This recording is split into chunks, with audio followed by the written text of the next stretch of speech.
ನಮಸ್ಕಾರ. ನಾನು ನಿಮ್ಮ ಲಾಯರ್ ವಿಜಯಕುಮಾರ್ ನಾತೆ. ಇವತ್ತು ನೇರವಾಗಿ ನಮ್ಮ ಮಾಜಿ ತಾಲೂಕಾ ಪಂಚಾಯತ್ ಅಧ್ಯಕ್ಷರಾದಂಥ ರಮೇಶ್ ಡಾಕುಳ್ಗಿ ಅವರಿಗೆ ನೀವೇನು ಹೇಳ್ತಾ ಇದ್ರಿ? ಇವ್ರು ಮಾಡಿದೆಲ್ಲ ಹೋರಾಟ ಅಲ್ಲ, ನಾವು ಮಾಡಿದೆ ಹೋರಾಟ ಅಂತ ಹೇಳ್ತಾ ಇದ್ರಿ. ನಾನು ಎಲ್ಲ ಅನೇಕ ಹೋರಾಟ ಮಾಡಿದ್ದೀನಿ. ಆದ್ರೆ ನೀವು ದಲಿತ ಸಂಘರ್ಷ ಸಮಿತಿಯ ರಾಜ್ಯ ಸಂಘಟನಾ ಸಂಚಾಲಕರಾಗಿದ್ರಿ, ದೊಡ್ಡ ವ್ಯಕ್ತಿಗಳಾಗಿದ್ರಿ. ನಿಮಗೆ ಶೋಭೆ ತರ್ತಕ್ಕಂಥ ಹೋರಾಟಗಳು ನೀವು ಮಾಡ್ರಿ. ಅದೇ ರೀತಿ ನೀವು ಕೂಡ ಇಂಥ ಭ್ರಷ್ಟಾಚಾರದ ವರದಿ ಇದೆ, ಆ ವರದಿಯನ್ನು ತೆಗೆದುಕೊಂಡು ನಿಮ್ಮ ಎದುರು ನಾನು ಬರ್ತಾ ಇದ್ದೀನಿ. ಬಂಧುಗಳೇ, ರಮೇಶ್ ಡಾಕುಳ್ಗಿ ಅವರಿಗೆ ನಾನು ಕಿವಿಮಾತು ಹೇಳ್ತೀನಿ. ನಾನು ಯಾವುದೇ ರೀತಿಯ ನೀವು ಮಾಡ್ತಕ್ಕಂಥ ತನಿಖೆಗೆ ಎದುರಿಸ್ಲಿಕ್ಕೆ ನಾನು ಸಿದ್ಧನಿದ್ದೀನಿ. ಅದ್ರ ಸಲುವಾಗಿ ನೀವೆಲ್ಲ ಮಾಡ್ತಕ್ಕಂಥ ಹೋರಾಟ ನಾವು ಮಾಡೋದು ಹೋರಾಟ ಅಲ್ಲ, ಸೆಟಲ್ಮೆಂಟ್ ಅಂತೀರಾ. ನೀವು ಮಾಡೋದು ಸೆಟಲ್ಮೆಂಟ್ ಅಲ್ವಾ? ಇದಕ್ಕೆಲ್ಲ ನೀವು ಉತ್ತರ ಕೊಡಬೇಕು. ಬಂಧುಗಳೇ, ನೀವು ಒಂದು ಲೇಬಲ್ ಹಚ್ಕೊಂಡು ನನಗೇನು ಅಂದಿಸ್ತಾ ಇದ್ರಿ, ಟೀಮ್ ಕಟ್ಕೊಂಡಂಗೇನು ಅಂದಿಸ್ತಾ ಇದ್ರಿ. ನೀವು ತಿಳ್ಕೊಬೋದಿಷ್ಟು, ನನ್ನಿಂದೇನು ಜನ ಇಲ್ಲ, ನನ್ನಿಂದೇನು ಸಮಾಜ ಇಲ್ಲ ಅಂತ ತಿಳ್ಕೊತಿರ್ಬೇಕು.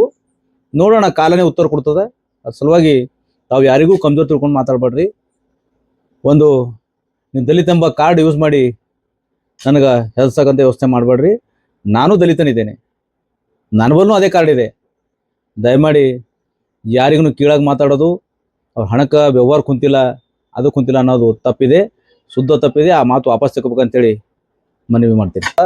ರಮೇಶ್ ಡಾಕುಳ್ಗಿ ಅವರಿಗೆ ನಂದು ನೇರ ಪ್ರಶ್ನೆ ಏನಪ್ಪ ಅಂದ್ರೆ, ಇವತ್ತಿನ ದಿವಸ ಹುಮನಾಬಾದ್ ತಾಲೂಕಿನಲ್ಲಿ 2015ರಿಂದ 2020ರವರೆಗೆ ತಾವು ಅಧಿಕಾರ ಮಾಡಿದ್ರಿ. ಅದು ಜನರಿಗೆ ಗೊತ್ತು. ನೀವು ಅಧಿಕಾರ ಮಾಡಿದಂಥ ಅವಧಿಯಲ್ಲೂ ಕೂಡ ತನಿಖೆಗೆ ನೀವೆಲ್ಲ ಮನವಿ ಕೊಡ್ರಿ. ನಮ್ಮ ಧರ್ಮಪತ್ನಿಯವರು ಅಧ್ಯಕ್ಷರು ದುಬಲಗುಂಡಿ ಗ್ರಾಮ ಪಂಚಾಯತಿಯಲ್ಲಿ. ಆ ದುಬಲಗುಂಡಿ ಗ್ರಾಮ ಪಂಚಾಯತಿ ತನಿಖೆಗೆ ನಾನು ಖುದ್ದು ಹೇಳಿದ್ದೀನಿ, ಆ ತನಿಖೆ ಮಾಡಿಸ್ರಿ. ನೀವು 2015ರಿಂದ 2020ರವರೆಗೆ ಏನು ಅಧಿಕಾರಾವಧಿ ನೀವು ಅಧ್ಯಕ್ಷರಿದ್ರಿ 5 ವರ್ಷ, ಅದ್ರ ತನಿಖೆಗೂ ನೀವು ಸಿದ್ಧ ಇರ್ರಿ ಅಧ್ಯಕ್ಷರೇ. ದುಬಲಗುಂಡಿ ಗ್ರಾಮ ಪಂಚಾಯತಿಯಲ್ಲಿ ಯಾವುದೇ ರೀತಿಯ ಅವ್ಯವಹಾರ ನಡೆದಿಲ್ಲ, ಯಾವುದೇ ಹಣಕಾಸಿನ ವ್ಯವಹಾರಕ್ಕಾಗಿ ನಾತೆಯವ್ರು ಹಿಂಗೆ ಮಾಡಿದಾರ ಅಂತ ಹೇಳಿದ್ರಿ.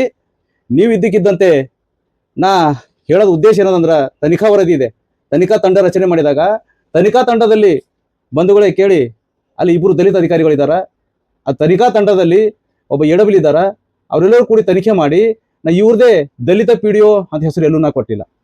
ಆ ಅವಧಿಯಲ್ಲಿ ಯಾರ್ಯಾರು ಸೇವೆ ಸಲ್ಲಿಸಿದಾರ ಅವ್ರ ಮೇಲೆ ಏನದಂದ್ರೆ ಕ್ರಮ ಆಗಿದೆ. ಅದ್ರ ಬಗ್ಗೆ ಯಾವುದೇ ತಪ್ಪು ಅರ್ಥ ಕಳಿಸ್ಬೇಡಿ, ಮತ್ತು ಜಾತಿಗಳ ಮಧ್ಯೆ ಜಗಳ ಹಚ್ಚಬೇಡಿ. ಬಂಧುಗಳೇ, ಇವತ್ತಿನ ದಿವಸ ನಾ ಯಾವುದೇ ರೀತಿಯ, ನಾನೊಬ್ಬ ದಲಿತನಿದ್ದು ನಾನು ಯಾವುದೋ ದಲಿತ ಕಾರ್ಡ್ ಯೂಸ್ ಮಾಡ್ತಾ ಇಲ್ಲ. ತನಿಖೆ ನಿಷ್ಪಕ್ಷಪಾತವಾದ ತನಿಖೆ ಆಗಲಿ. ತನಿಖಾ ತಂಡ ರಚನೆ ಆಗಿದೆ, ತನಿಖಾ ತಂಡ ವರದಿ ಕೊಟ್ಟಿದೆ. ವರದಿ ಆಧಾರದ ಮೇಲೆ ಅವ್ರ ಮೇಲೆ ಶಿಸ್ತು ಕ್ರಮ ಕೈಗೊಳ್ಳಲು 16/6/2025ರಂದು ಮಾನ್ಯ ಮುಖ್ಯ ಕಾರ್ಯನಿರ್ವಾಹಕ ಜಿಲ್ಲಾ ಪಂಚಾಯತ್ ರವರು ವರದಿ ಆದೇಶ ಮಾಡಿದ್ದಾರೆ. ಬಂಧುಗಳೇ, ಇಂಥ ಭ್ರಷ್ಟ ಅಧಿಕಾರಿಗಳನ್ನು ನೀವು ಸಪೋರ್ಟ್ ಮಾಡ್ತಾ ಇದ್ರಿ. ಇದು ಇಡೀ ರಾಜ್ಯದ ಜನ ನೋಡ್ತಾ ಇದ್ದಾರೆ. ಒಬ್ಬ ತಾಲೂಕಾ ಪಂಚಾಯತ್ ಮಾಜಿ ಅಧ್ಯಕ್ಷರು ಯಾವ ರೀತಿ ಇದ್ದಕ್ಕಿದ್ದಂತೆ ನನ್ನ ಮೇಲೆ ಒಂದು ಹಣಕಾಸಿನ ವ್ಯವಹಾರ ಕುಂತಿಲ್ಲ ಅಂತ ಹೇಳ್ತಾ ಇದ್ರಿ. ತಾವೇನು ಹಣಕಾಸಿನ ವ್ಯವಹಾರ ಕೂಡಿಸ್ಕೊಂಡು ನೀವು ಇದ್ದಕ್ಕಿದ್ದಂತೆ ನೀವು ಪ್ರೆಸ್ ಮೀಟ್ ಬಂದ್ರಿ, ಜಿಲ್ಲಾ ಪಂಚಾಯತ್ ಮುಖ್ಯ ಕಾರ್ಯನಿರ್ವಾಹಕರಿಗೆ ದೂರು ಕೊಟ್ಟಿದ್ರಿ. ಈ ದೂರು ಯಾವುದೇ ರೀತಿಯ ಸರ್ಕಾರಕ್ಕೆ ವರದಿ ಸಲ್ಲಿಸಬಾರ್ದು ಅಂತ ಹೇಳ್ತಾ ಇದ್ರಿ. ಅದು ಯಾವ್ದು ನೈತಿಕತೆ ಇದೆ ಹೇಳಿ ಅಧ್ಯಕ್ಷರೇ? ಇವತ್ತಿನ ದಿವಸ ಏನಾಗಿದೆ, ಭ್ರಷ್ಟಾಚಾರಗಳಿಗೆ ನೀವು ಸಪೋರ್ಟ್ ಮಾಡ್ತಾ ಇದ್ರಿ ಅಂತ ಅರ್ಥ ಆಗ್ತಾ ಇದೆ. ಬರೀ PDO ಅಷ್ಟೇ ಹೊಣೆಗಾರಲ್ಲ ಇದಕ್ಕೆ. ಇದರ ಹಿಂದೆ AD ಜಗನ್ನಾಥ್ ಸರ್ ಇದಾರ, ಮತ್ತು ಗೌರವಾನ್ವಿತ ತಾಲೂಕಾ ಪಂಚಾಯತಿಯ EO ಮೇಡಮ್ರು ಇದಕ್ಕೆ ಹೊಣೆಗಾರ ಆಗ್ತಾರೆ. ಯಾಕಂದ್ರೆ ಎಲ್ಲಾ ಕಾಮಗಾರಿಗಳಿಗೆ ವೀಕ್ಷಣೆ ಮಾಡ್ತಕ್ಕಂಥ ಅಧಿಕಾರ ಅವರಿಗಿದೆ. ವೀಕ್ಷಣೆ ಮಾಡಲಾರ್ದೇನೆ ಅವರು ಭ್ರಷ್ಟಾಚಾರದಲ್ಲಿ ತೊಡಗಿದ್ದಾರೆ. ಅದ್ರ ಸಲುವಾಗಿ ನಂದು ಏನದಂದ್ರೆ, ಇವತ್ತಿನ ದಿವಸ ಯಾವುದೇ ಕಾರಣಕ್ಕೂ ನೀವೇನು ನನ್ನ ಮೇಲೆ ಏನು ಒತ್ತಡ ತಂತ್ರ ಹಾಕ್ತಾ ಇದ್ರಿ, ಅದಕ್ಕೆ ನಾನು ಹೆದರೋ ವ್ಯಕ್ತಿನೂ ಅಲ್ಲ. ನಾನು ನೀವಿಂತ ದೊಡ್ಡ ವ್ಯಕ್ತಿಗಳಾಗಿ ರಾಜ್ಯದ ಸಂಘಟನಾ ಸಂಚಾಲಕ, DSS ಸಂಘಟನೆ ಸಂಚಾಲಕರಾಗಿದ್ರಿ. ನಿಮ್ಗೆ ಶೋಭೆ ಬರ್ತಕ್ಕಂಥ ಕೆಲಸ ಇದು ಅಲ್ಲ ಅಧ್ಯಕ್ಷರೇ. ನೀವು ಮಾಡ್ತಕ್ಕಂಥ ಕೆಲಸ ಇದು ಅಲ್ಲ. ಭ್ರಷ್ಟಾಚಾರಗಳು ಮಾಡಿದಂಥ ಅಧಿಕಾರಿಗಳಿಗೆ ನೀವು ಬೆಂಬಲಾಗಿ ನಿಂತ್ಕೋಬೇಡಿ. ನಾನು ಯಾವುದೇ ರೀತಿ ಸಮಾಜ ಹೆಸರು ತಗೊಂಡಿಲ್ಲ. ಆ ಹುದ್ದೆಯಲ್ಲಿ 2022ರಿಂದ ಇನ್ನು ಈ ಹಿಂದೆಯೂ ಕೂಡ ನನ್ನ ಸಮಾಜದ ಮಹಾದೇವ್ PDO ಸೇವೆ ಸಲ್ಲಿಸಿದಾರ. ಅವ್ರ ಮೇಲೆ ಆಕ್ಷನ್ ಆಗಲಿ ಅಂತ ಕೊಟ್ಟಿದ್ದೀನಿ. ಮತ್ತು ಇನ್ನು ನಮ್ಮ ದೇಶಪಾಂಡೆ ಅಂತಿದ್ದಾರ, ಅವ್ರ ಮೇಲೆ ಆಕ್ಷನ್ ಆಗಲಿ ಅಂತ ಕೊಟ್ಟಿದ್ದೀನಿ. ಆದ್ರೆ ಇವು 4 ಅಧಿಕಾರಿಗಳು ಇಲ್ಲಿವರೆಗೆ ತನಿಖೆ ಮಾಡಿ ವರದಿ ಕೊಟ್ಟಿದ್ದಾರೆ. ಅವ್ರ ಮೇಲೆ ಕ್ರಮ ಕೈಗೊಳ್ಳಬೇಕು. ಈ ಕೂಡಲೇ ಅವರನ್ನು ಅಮಾನತುಗೊಳಿಸಬೇಕು, ಸರ್ಕಾರಕ್ಕೆ ವರದಿ ಕಳಿಸಬೇಕು. ಮತ್ತು ಸಂಬಂಧಪಟ್ಟ ತಪ್ಪಿತಸ್ಥರು ಯಾರ್ಯಾರು EO ಇದಾರ, AD ಇದಾರ, ಎಲ್ಲರ ಮೇಲೆ ಕ್ರಮ ಆಗಬೇಕು. ಮತ್ತು TATCನು ಇವ್ರಿಗೆ ಯಾವುದೇ ಕಾರಣಕ್ಕೆ ಇದು ಮಾಡಬಾರ್ದು. ಒಂದು ವೇಳೆ ಕ್ರಮ ಕೈಗೊಳ್ಳದಿದ್ರೆ ಮಾನ್ಯ ಜಿಲ್ಲಾ ಪಂಚಾಯತ್ ಮುಖ್ಯ ಕಾರ್ಯನಿರ್ವಾಹಕ ಅಧಿಕಾರಿಗಳು ಒಂದು ಆದೇಶ ಮಾಡಿದ್ದಾರೆ. ಆಲ್ರೆಡಿ ದೋಷಾರೋಪಣಾ ಪಟ್ಟಿ ಸಲ್ಲಿಸಿದ್ದಾರೆ. ಆ ದೋಷಾರೋಪಣೆ ಪಟ್ಟಿ ತಗೊಂಡು ನ್ಯಾಯಾಲಯದ ಮುಖಾಂತರ ಅವ್ರು ಯಾರ್ಯಾರು ಭ್ರಷ್ಟಾಚಾರ ಮಾಡಿದ್ದಾರೆ ಅವ್ರ ಮೇಲೆ ಖಾಸಗಿ ದೂರು ಸಲ್ಲಿಸ್ತೀನಿ ಅಂತ ಹೇಳಿ ತಮ್ಮೆಲ್ಲ ಪತ್ರಿಕಾ ಮಾಧ್ಯಮದಲ್ಲಿ ನನ್ನ ಮೇಲೆ ಸುಳ್ಳು ಆರೋಪ ಮಾಡಿರ್ತಕ್ಕಂಥ ನಮ್ಮ ರಮೇಶ್ ಡಾಕ್ಟರ್ ಅವರಿಗೆ ಮತ್ತೊಮ್ಮೆ ನಾನು ಕಿಮ್ಮತ್ ಹೇಳ್ತೀನಿ. ನೀವು ರಾಜ್ಯದ ಅನೇಕ ಜ್ವಲಂತ ಸಮಸ್ಯೆಗಳಿವೆ, ರಾಜ್ಯದ ನಮ್ಮ ದಲಿತ ನಾಯಕರಿದ್ರಿ, ತಾವೆಲ್ಲ ಈ ತರ ಸಣ್ಣ ವಿಚಾರದಲ್ಲಿ ಭ್ರಷ್ಟಾಚಾರಿಗಳಿಗೆ ಸಪೋರ್ಟ್ ಮಾಡಬೇಡಿ ಅಂತ ಹೇಳಿ ನಾನು ಕಿವಿಮಾತು ಹೇಳ್ತಾ ಇದ್ದೀನಿ. ಒಂದು ವೇಳೆ ನನ್ನ ಧರ್ಮಪತ್ನಿ ಅಧ್ಯಕ್ಷ ಇದ್ದಾಗ ತನಿಖೆ ಮಾತ್ರ ನೀವು ರೆಡಿ ಇರ್ರಿ. ನೀವು ಜಿಲ್ಲಾ ತಾಲೂಕಾ ಪಂಚಾಯತ್ ಅಧ್ಯಕ್ಷ ಇದ್ದಾಗ ನೀವು ಏನು ಅವ್ಯವಹಾರ ಮಾಡಿದಿರಿ 2015ರಿಂದ 2020ರವರೆಗೆ ಏನೇನ್ ಮಾಡಿದಿರಿ ಅದನ್ನು ನೀವು ತನಿಖೆಗೆ ರೆಡಿ ಇರ್ರಿ. ಅದನ್ನೆಲ್ಲ ಬಿಟ್ಟು ನಮ್ಮೇಲೆ ಸುಖ ಸುಮ್ಮನೆ ನೀವು ಆರೋಪ ಮಾಡೋದು ಬಿಟ್ಬಿಡಿ. ಈ ಹಿಂದೆ ಕೂಡ ನಮ್ಮ ಹುಮನಾಬಾದ್ ತಾಲೂಕಿನ ಒಬ್ಬ ದಲಿತ ಅಧಿಕಾರಿ ಇದ್ರು, AW ಅವರು, ಕಾಳೇಕರ್ ಸರ್, ಅವ್ರನ್ನು ಸಸ್ಪೆಂಡ್ ಆದ್ರು. ಅವಾಗ ನೀವು ಎಲ್ಲಿ ಹೋಗಿದ್ರಿ ಡಾಕುಳಿಗೆ ಸಾಹೇಬ್ರೆ? ಮತ್ತೆ ನಮ್ಮ ಸಿಂಧಿನಕೇರ DO ಇದ್ರು, ಅವ್ರು ಸುಭಾಷ್ ಸರ್ ಅಂತೇಳಿ ಗರೀಬ್ ವ್ಯಕ್ತಿ ಪಿಡಿಯೋರ್ ಕಿರುಕುಳದಿಂದ ಮರಣ ಹೊಂದಾಗ ತಾಲೂಕಾ ಪಂಚಾಯತ್ ಧರಣಿ ಸತ್ಯಾಗ್ರಹ ಆಯ್ತು. ಅವತ್ತಿಂದ ಅವತ್ತೇ ಸಸ್ಪೆನ್ಷನ್ ಆರ್ಡರ್ ಬಂದಾಗ ನೀವು ಅಧಿಕಾರಿಗಳ ಪರವಾಗಿ ನಿಂತಿಲ್ಲಲ್ಲ. ಅವತ್ತಿನ ದಿವಸ ಸೌಜನ್ಯಕ್ಕಾದ್ರೂ ದಲಿತ ಒಬ್ಬ ಬಡ ವ್ಯಕ್ತಿ ತೀರೋಗಿದಾರ, ಅವ್ರ ಮನೆಗೆ ಹೋಗಿ ಭೇಟಿ ಕೊಡ್ತಕ್ಕಂಥ ಕೆಲಸ ನೀವು ಮಾಡಿದ್ರೇನ್ರಿ? ಅದನ್ನೆಲ್ಲ ಬಿಟ್ಟು ಸುಖ ಸುಮ್ಮನೆ ನನ್ನ ಮೇಲೆ ಆರೋಪ ಮಾಡೋದು, ನನ್ನ ಹೋರಾಟಕ್ಕೆ ಹತ್ತಿಕ್ಕೋದ ಕೆಲಸ ನೀವು ಮಾಡಬೇಡಿ. ನಮ್ಮ ಸಹೋದರಾಗಿದ್ರಿ. ಅದೇ ರೀತಿಯಾಗಿ ನಿಮ್ಗೆ ನಾನೊಂದು ಮತ್ತೊಂದು ಕಿವಿಮಾತು ಹೇಳ್ತೀನಿ. ಈ ರೀತಿ ಯಾವುದೇ ಬೆದರಿಕೆಗೆ ಅಧಿಕಾರಿಗಳ ಮನೆಯವರು ಅವ್ರಿಗೆ ತೊಂದರೆ ಕೊಡ್ತಾ ಇದ್ರಿ, ಇಲ್ಲಿವರೆಗೆ ನಾವು ಸಿಂಗಲ್ ಯಾರಿಗೂ ಫೋನ್ ಹಚ್ಚಿಲ್ಲ, ಯಾರಿಗೂ ಮಾತಾಡಿಲ್ಲ. ನನಗೇನದಂದ್ರೆ ನೀವು ಇವತ್ತೇನದಂದ್ರೆ ಓಪನ್ ಆಗಿ ನೀವು ಹೆದರ್ಸ್ತಾ ಇದ್ರಿ. ನಿಮ್ಮ ಹಿಂದೆ ಯಾರ್ಯಾರು ಷಡ್ಯಂತ್ರ ಇದೆ, ಎಲ್ಲರೂ ನನ್ನ ಯಾವುದೇ ಹೋರಾಟಕ್ಕೆ ತೊಂದರೆ ಆದಾಗ, ನನ್ನ ವೈಯಕ್ತಿಕ ತೊಂದರೆ ಆದಾಗ ನೀವೆಲ್ಲರೂ ಹೊಣೆಗಾರಾಗ್ತೀರಿ, ಇವತ್ತು ಅಧಿಕಾರಿಗಳನ್ನೂ ಹೊಣೆಗಾರಾಗ್ತೀರಿ. ದಯಮಾಡಿ ತಿಳ್ಕೊಳ್ರಿ. ಈ ತರ ನನಗೆ ಒಬ್ಬ ಕಾನೂನು ಮೂಲಕ ಹೋರಾಟ ಮಾಡ್ತಕ್ಕಂಥ ವ್ಯಕ್ತಿಗೆ ತನಿಖಾ ವರದಿಯನ್ನು ಕೈಯಲ್ಲಿ ಹಿಡ್ಕೊಂಡು ಹೋರಾಟ ಮಾಡ್ತಾ ಇದ್ದೀನಿ.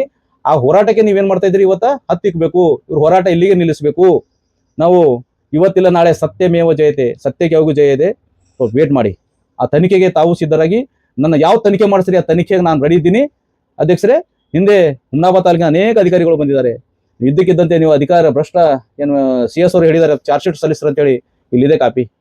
ಆ ಚಾರ್ಜ್ ಶೀಟ್ ಸಲ್ಲಿಸ್ತಕ್ಕಂಥ ಅದು ಸರ್ಕಾರಕ್ಕೆ ತಡೆ ಹಿಡ್ರಿ, ಕಳಿಸ್ಬಾರ್ರಿ ಅಂತ ನೀವು ಒತ್ತಡ ಹೇಳಿ ನೀವು ಮಾಡ್ತಾ ಇದ್ರಿ. ಅದು ಸರಿಯಲ್ಲ. ಒಂದು ವೇಳೆ ಈ ರೀತಿ ನನ್ನ ವಿರುದ್ಧ ಹೇಳಿಕೆ ಕೊಡೋದು ನಿಲ್ಲಿಸದಿದ್ದರೆ ನಾನು ಜಿಲ್ಲಾ ಪಂಚಾಯತ್ ಎದುರು, ತಾಲೂಕಾ ಪಂಚಾಯತ್ ಎದುರು ಉಗ್ರವಾದ ಹೋರಾಟ ಮಾಡಕ್ಕೆ ನಾನು ರೆಡಿ ಇದ್ದೀನಿ. ಮತ್ತು ನಾನು ಒಬ್ಬನೇ ಅಲ್ಲ, ದುಬುಲ್ಗುಂಡಿ ಗ್ರಾಮದ ಜನನೂ ನನ್ನ ಜೊತೆ ಇದ್ದಾರ. ನೀವು ಯಾರು ಅವ್ಯವಹಾರ ಮಾಡಿದಾರ ಅವ್ರ ಜೊತೆ ಕುಂತು, ಯಾವ್ದಾರ ದಲಿತ ಬಲಿತ ಯಾರು ಇಲ್ಲ, ಅದೇನು ರಿಸರ್ವೇಶನ್ ಕೊಟ್ಟಲ್ಲ. ನಾನು ಒಬ್ಬ ದಲಿತನೇ ಇದ್ದೀನಿ. ಅದ್ರ ಸಲುವಾಗಿ ನೀವು ಮಾತಾಡುವಾಗ ನನ್ನ ಮೇಲೆ ಏನು ಆರೋಪ ಮಾಡಿದ್ರಿ ಅದು ಸತ್ಯಕ್ಕೆ ದೂರಿದೆ. ನಾನು ಯಾವುದೇ ರೀತಿ ಯಾವ ಅಧಿಕಾರಿ ಮೇಲೂ ಕೂಡ ನಾನು ಲಿಖಿತವಾಗಿ ಕೊಟ್ಟಿಲ್ಲ. ತನಿಖಾ ತಂಡದ ತನಿಖಾಧಿಕಾರಿಗಳು ವರದಿ ಕೊಟ್ಟಿದ್ದಾರೆ. ಆ ವರದಿಯನ್ನು ಆಧರಿಸಿ ಈಗಾಗಲೇ ಅವ್ರ ಮೇಲೆ ಕ್ರಮ ಕೈಗೊಳ್ಳಿ ಅಂತೇಳಿ ಚಾರ್ಜ್ ಶೀಟ್ ಸಲ್ಲಿಸಿ ಅಂತೇಳಿ ಜ್ಞಾಪನ ಪತ್ರ ಆದೇಶ ಆಗಿದೆ. ಅದ್ರ ಸಲುವಾಗಿ ನೀವು ಅವರಿಗೆ ಸಹಕಾರ ಮಾಡದೆ ಗ್ರಾಮದ ಯುವರಿಗಾಗಿ ದುಬುಲ್ಗುಂಡಿ ಗ್ರಾಮದ ಜನತೆಗೆ ಒಳ್ಳೆ ರೀತಿ ಒಂದು ಸಂದೇಶ ಕೊಡಬೇಕು. ನೀವೊಬ್ಬ ತಾಲೂಕಾ ಪಂಚಾಯತ್ ಅಧ್ಯಕ್ಷ ಕೆಲಸ ನಿರ್ವಹಿಸಿದ್ರಿ. ಅದ್ರ ಸಲುವಾಗಿ ನಾವು ನಿಮಗೊಂದು ಕಿವಿಮಾತು ಹೇಳ್ತೀನಿ. ಮುಂದಿನ ದಿನಮಾನಗಳಲ್ಲಿ ದುಬುಲ್ಗುಂಡಿ ಗ್ರಾಮದ ಇಷ್ಟು ಅವ್ಯವಹಾರ ಆಗಿದೆ, ಇಷ್ಟು ಕೋಟಿ, ಅದರಲ್ಲಿ ಸುಮ್ಮನೆ ಶಂಪಲ್ ಇದೆ, 66 ಲಕ್ಷ ಒಂದಿದೆ NREGಯಲ್ಲಿ, 21 ಲಕ್ಷ ರೂಪಾಯಿ ಎತ್ತಿದ್ದಾರೆ ಆಲ್ರೆಡಿ. ತನಿಖಾ ವರದಿ ಹೇಳ್ತಿದ್ದೆ, ನಾನು ಹೇಳ್ತಾ ಇಲ್ಲ. ಅದ್ರ ಸಲುವಾಗಿ ನಿಮಗೊಂದು ನಾನು ಕಳಕಳಿ ಮನವಿ ಹೇಳ್ತೀನಿ. ನನ್ನ ವಿರುದ್ಧ ಯಾವುದೇ ರೀತಿಯ ಸುಳ್ಳು ಆಧಾರರಹಿತ ಆರೋಪ ಮಾಡೋದು ಬಿಟ್ಟು ಬಿಡಿ. ಯಾವುದೇ ತನಿಖೆಗೂ ನಾನು ಸಿದ್ಧನಿದ್ದೀನಿ, ನೀವು ತನಿಖೆಗೆ ಸಿದ್ಧರಾಗಿರಿ ಅಂತೇಳಿ ನಮಸ್ಕಾರ. ಜೈ ಭೀಮ್, ಜೈ. ನಾನು ಬಸವರಾಜ್ ಕೊಂಡಂಬಲ, ವಕೀಲರು, ಹುಮನಾಬಾದ್. ಇವಾಗ ನಮ್ಮ ಮಿತ್ರರಾದಂಥ ಶ್ರೀ ವಿಜಯಕುಮಾರ್ ನಾತೆ ಅವರು ಏನು ಹೇಳಿಕೆ ಕೊಟ್ಟಿದಾರ ಅದು 100ಕ್ಕೆ 100 ಸತ್ಯ ಅದ.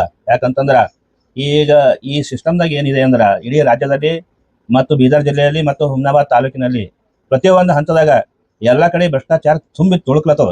ಅದ್ರಾಗ ಒಬ್ಬ ಯುವ ನಾಯಕರು ಸಾರ್ವಜನಿಕ ಸಲುವಾಗಿ ಏನು ಹೋರಾಟ ಮಾಡ್ತಾ ಇದ್ದಾರ ಮತ್ತು ಇದು ಅವರು ಸಾಕ್ಷಿ ಸಮೇತವಾಗಿ ಸರ್ಕಾರ ಮುಂದಿಟ್ಟಿದ್ದಾರೆ. ಸರ್ಕಾರ ತನಿಖೆಗೆ ಆದೇಶ ಮಾಡಿದೆ.